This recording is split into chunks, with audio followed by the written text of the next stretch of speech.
Ronick, is he your target? Like, have you been practicing your monk moves on Ben? Is that why he's not around? These are the burning pre-alpha questions.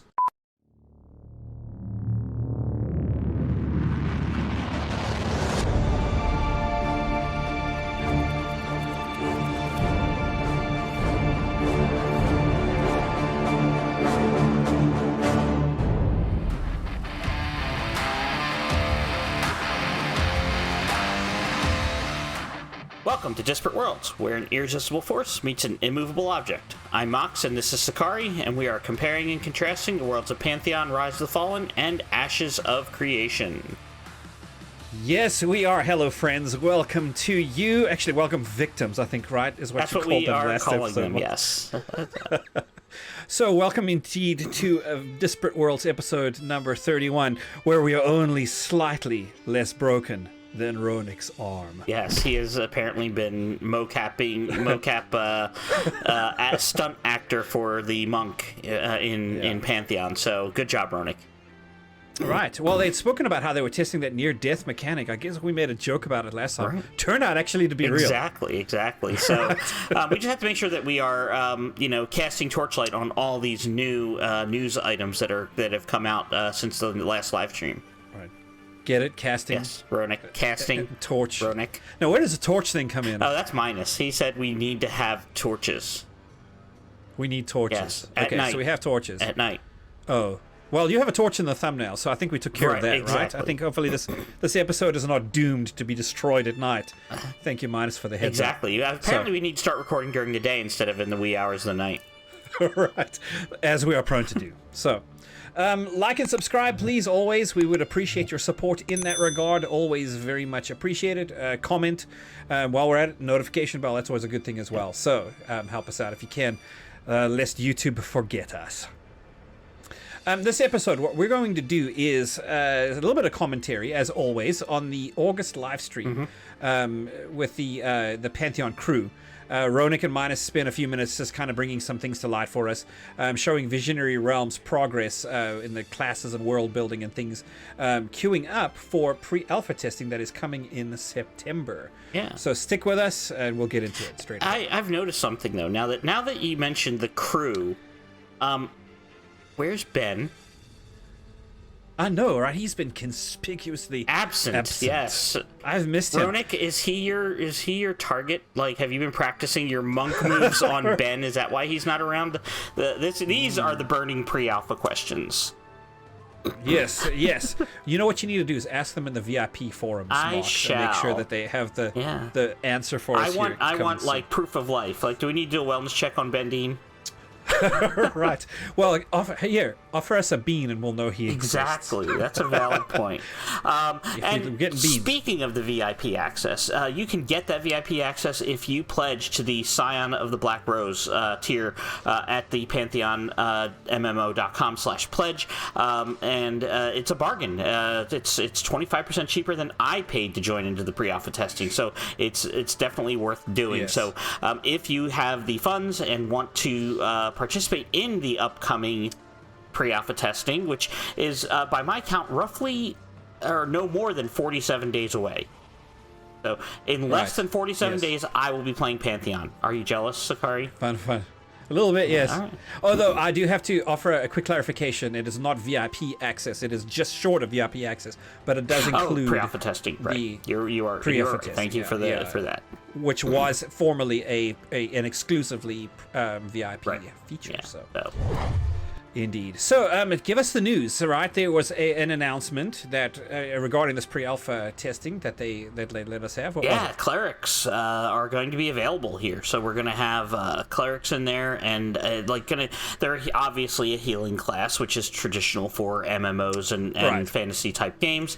A crunchy healer. Crunchy indeed. Heavy armor, and some sort of we're assuming blunt weapons, maces, things of that nature, maybe staves, and their healing is going to be less of heal, which I'm sure still they're going to have heal spells of some sort, but that won't be their specialty. Right. Their specialty is going to be mitigation and barriers, so preventing the damage from happening at all. Right. protective healing. Right. Absolutely. So it'll be interesting to see the synergy between the clerics, which are this mitigation role. You have the heal over time role of the shamans, and then the druids, which are more direct heal. So in raids and large group stuff, it'll be interesting to see how they synergize. Like what's will there be a best combination, or will they all like kind of be equally viable? Or maybe it's situational. Right. Yeah, no kidding. I mean, I imagine there may be situations where you have just damage coming from some boss or something, right? And the only way really to survive the encounter is really to mitigate the damage, to prevent it from coming in, and maybe burst heal your way because it's just too much damage, for instance. So that I can see a cleric druid combination coming out there, whereas the heal over time from the shaman maybe not so good. Lots of discussion I know in that regard coming up in the future. We'll as we know more, I'm sure there'll be once we have some testing and such in each, it will be definitely interesting to see the numbers on those, and we all know the theory crafters will be out there crunching those numbers furiously, because that's what MMO players do. They play games and they crunch numbers. Right. Turn it into a job. That sounds like so much fun. Spreadsheets galore. We have a friend from SWTOR that will absolutely love that. Right, yes, indeed. So we got some, really, Mox and I are jumping from topic to topic here, just as some things jumped out at us in this, right? Sprint mechanic, tell us about some of that. So, in previous games, like let's go to EverQuest. EverQuest had like you had like a walk, and you had a run, and then you had spells that you'd get cast on you that would allow you to run really fast. The most common you'll often hear referred to is called So, which was Spirit of Wind, and you'd get that in town, and you'd run to wherever you were going, and you'd get there and you'd be happy. And if you had a druid in your group, you could get it, or a shaman, they both could cast it, you would get it refreshed. So Pantheon is less apt or willing to have these overall just give you a ton of speed type of spell and ability. What they're instead doing is they're going to have the sprint mechanic, which I've used in other games, and this mechanic is going to be tied to an endurance statistic or bar or meter or something, and instead of buffing your overall speed, they're going to have it's like a limited duration buff, that happens, right? So that increases movement speed. That will increase your sprint speed, not your movement speed. Your sprint speed, which in turn buffs your movement speed, but specifically it affects your sprint. Well, the rate at which your character traverses, let me be the environment, exactly. Right. So yeah, I mean, for a limited duration, and then once it happens, it's over. Now you may run out of stamina, or you may have some kind of exhaustion mechanic or something that then you have to deal with. I don't know if there is a kind of a debuff or some kind of a punishment or problem now that, or some resource you have to manage, maybe. Probably. I think it's going to be a resource. It's going to be a bar that you have to manage, and you'll be running along. Stamina. The question will be, do you let that get down to 0 and then go back up? Do you leave some in reserve? Like, all right, I need to leave 20% reserve just in case I run across a skeleton or a zombie or something that's going to be, it's going to be running after me. Do you? And we've seen this with climbing, right? Where you can't climb indefinitely. You run out of that stamina, and then what do exactly. You have to get to that ledge, and then let that rebuild. So it's first getting your ability up to get to the first ledge, and then from the first ledge, then you can make it to the top or whatever. So yeah, absolutely. Very interesting. It's I'm looking forward to testing this stuff, and sharing as we're allowed to, once that testing is done.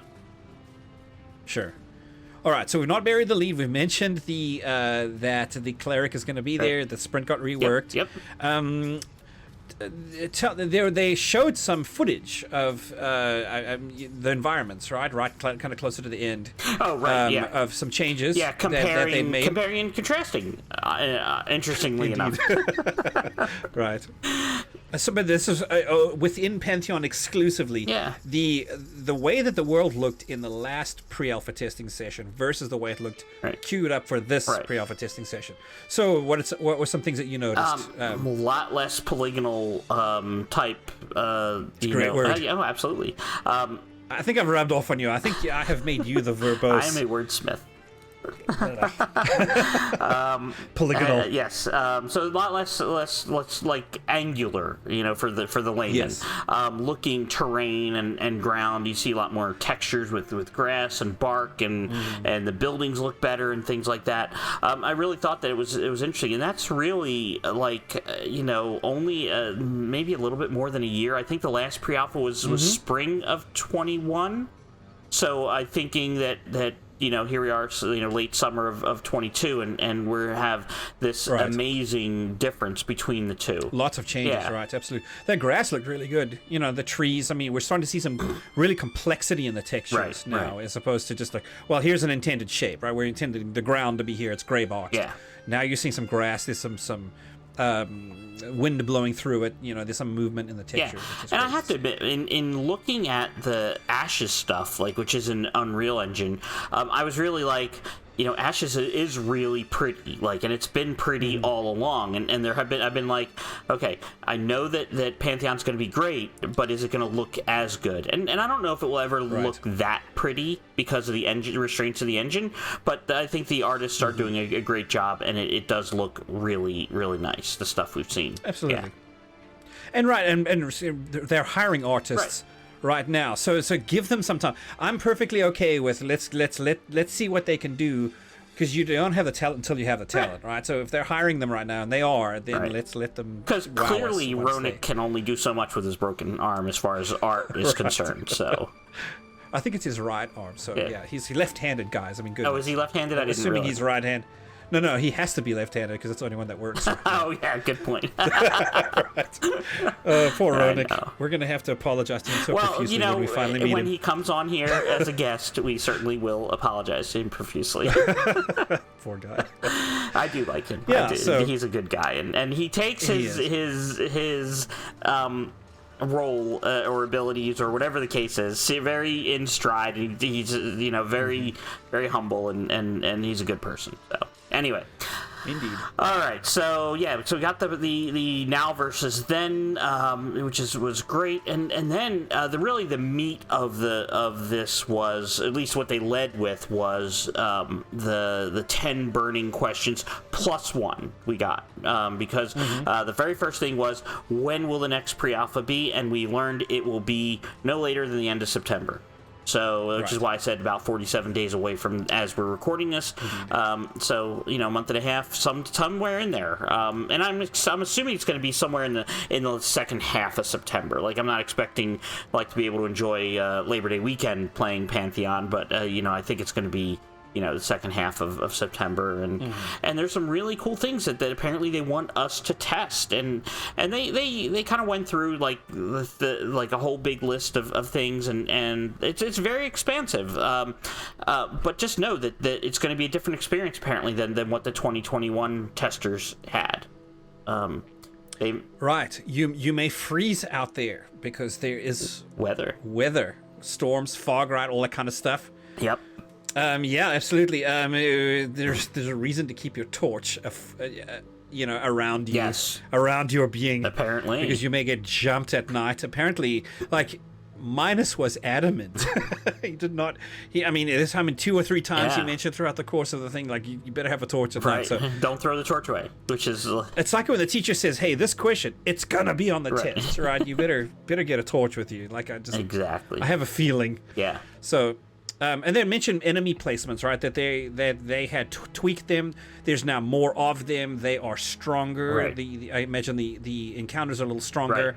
Right. There's better placements as to where they'll be. So I think that at least in Thronefast, it's going to be a more challenging experience. Yeah, I think when they're saying that they're going to be stronger, I think that's because they have included or have updated that disposition system that they have, where the mobs, can be, afraid of fire or resistant to fire or whatever the case is. So I think that's going to be part of a little bit more complexity. Yeah, it'll change. And it said that will change each time you fight a group of mobs. It might be different because it's slightly different. It's never going to be oh my gosh, they're undefeatable. It's just going to be oh, I have to approach this in a different way because they are a pyrophobic or whatever.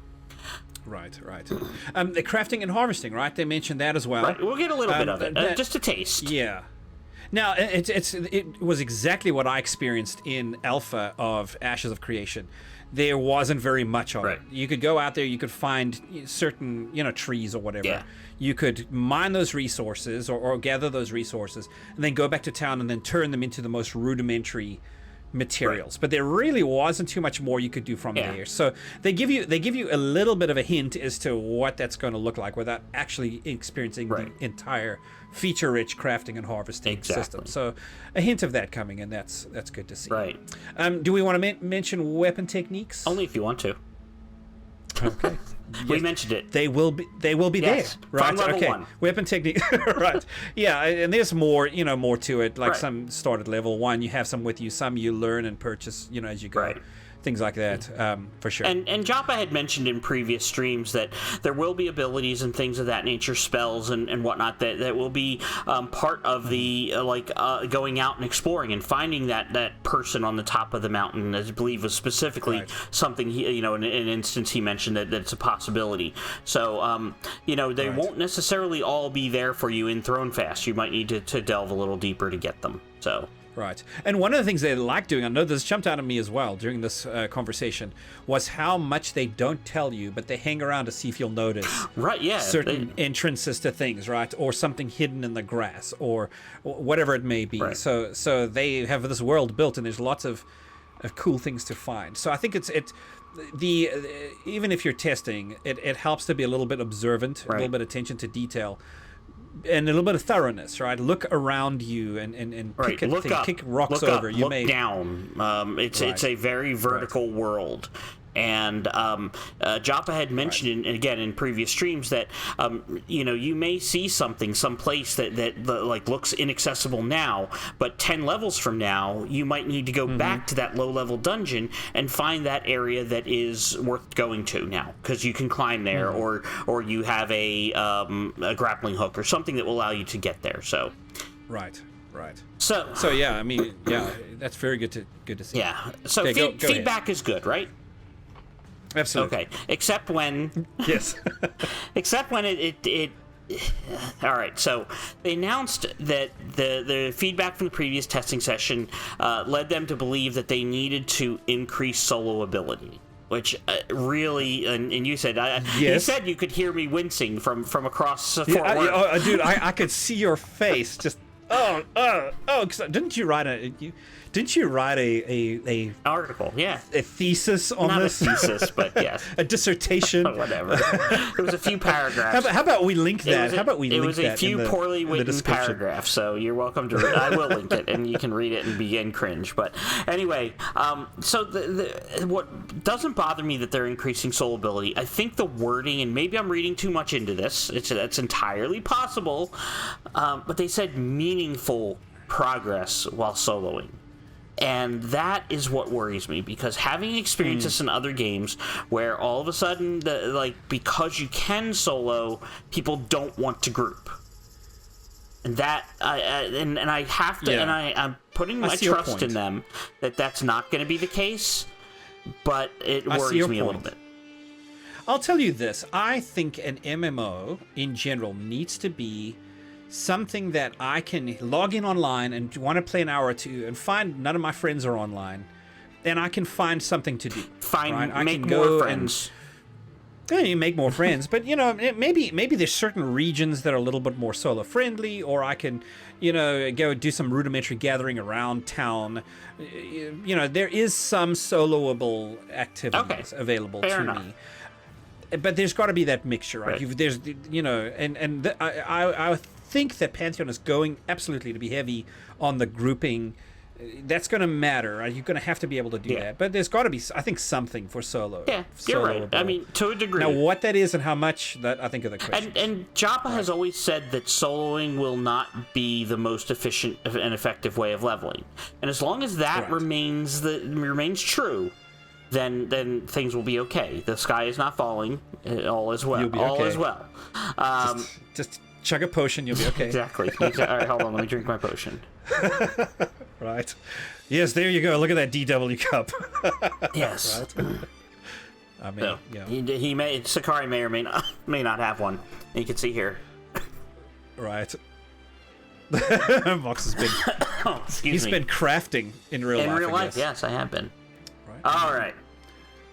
Character models have gotten, are getting, I should say, a makeover.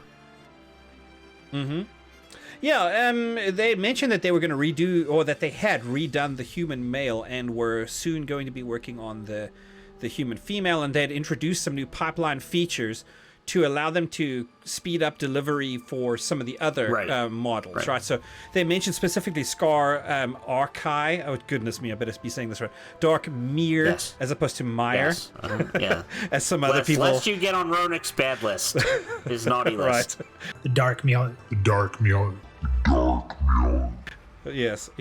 So the more races are coming, right? But they're redefining and kind of tweaking and working on some of that. So cool to see. Yep, for sure. So specifically, the features that are either new or changed that we're going to be seeing in this pre-alpha testing are going to be bank vaults, the Ronik mechanic. Crafting and harvesting. Near death. Yeah, that's right. That's the pre-Ronik mechanic. Pre-Ronik, yes. Okay, all right. So we got near death and death penalty. Crafting and harvesting, minimal, but will be there. Sprint, day-night cycles, again, keep your torches handy. And weather. So those are going to be the things that we as testers are going to see, and they're going to want feedback on that stuff through various. There's going to be voice channels. There's going to be forums. There's going to be a forum at the end of the session, the pre-alpha session, that the kind of like we give our overall feedback and feels for the system. So, so good stuff. Right.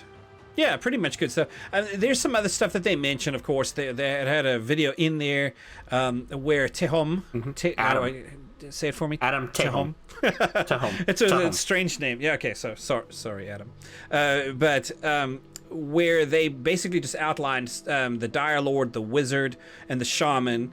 some tweaks that they had made to those classes, kind of a little bit of revisioning and things that they wanted to emphasize a little more than others, and so they, in each of those classes, they had about 5 skills that they showcased for us and illustrated how those skills then contributed to what they were trying to achieve. So by all means, go check that out as well. Very good to see. Yep. Some in-game things, right? And if you are VIP testing, the devs will be there. They'll be playing. Some will be incognito, some will be hidden, some will be, just out there and wanting to join groups. Dropper likes to show up in his shiny armor, apparently. Exactly.